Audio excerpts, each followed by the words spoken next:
Em nome do Pai, do Filho e do Espírito Santo. Amém.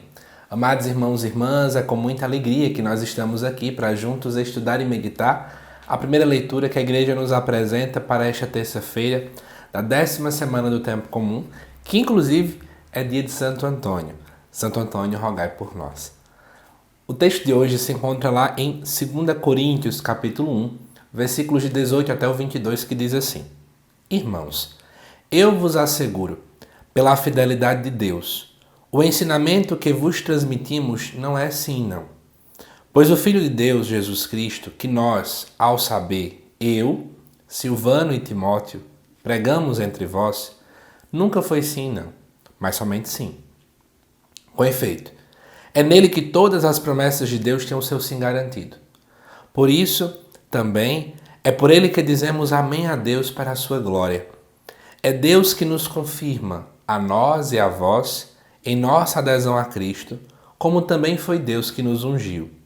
Foi Ele que nos marcou com seu selo e nos adiantou como sinal o Espírito derramado em nossos corações. Amados irmãos e irmãs, para a gente poder entender este relato que aparece para nós aqui, eu preciso te explicar alguns detalhes importantes.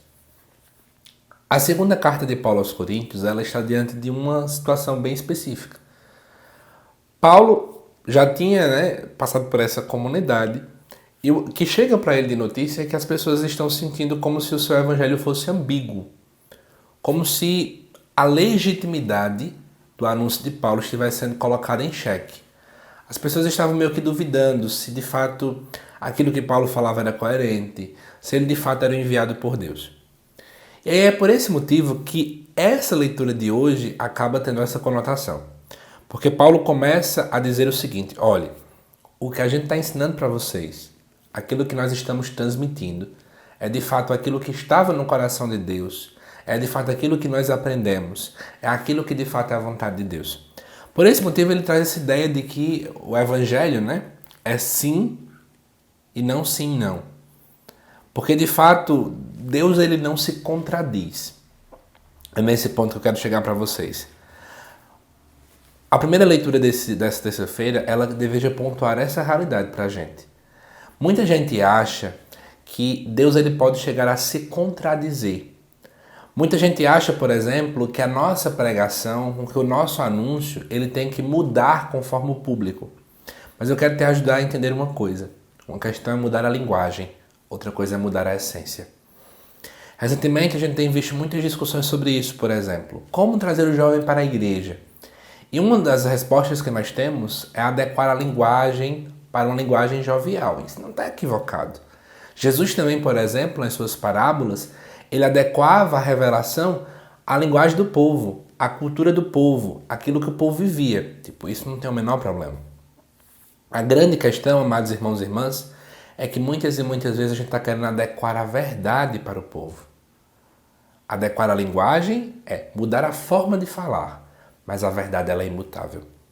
Nós seguimos um Deus que é o mesmo ontem, hoje e sempre. A sociedade pode mudar, as pessoas podem se espernear, mas a verdade continua a mesma. Embora você não concorde, mas a verdade é a mesma. Embora eu tenha dificuldade de aceitar aquele fato, ou nem queira aceitar, mas a verdade é a mesma. Deus, ele não vai mudar se o povo aceitar ou não, porque Deus é Deus. E aí eu quero finalizar vendo o relato da primeira leitura ainda com vocês o seguinte, olha o que ele vai dizer no final. É Deus que nos confirma a nós e a vós em nossa adesão a Cristo, como também foi Deus que nos ungiu.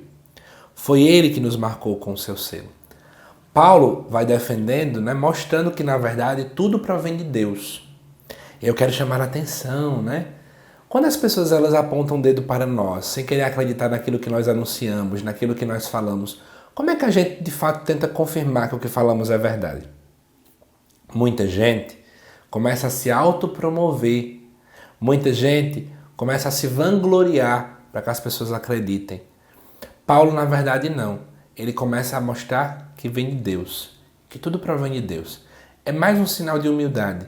É mais um sinal de reconhecer quem de fato nos constituiu quem somos. Que isso fique também de ensinamento para nós. Que Deus te abençoe. Te aguardo daqui a pouquinho no estudo do Evangelho também desta terça. Até lá!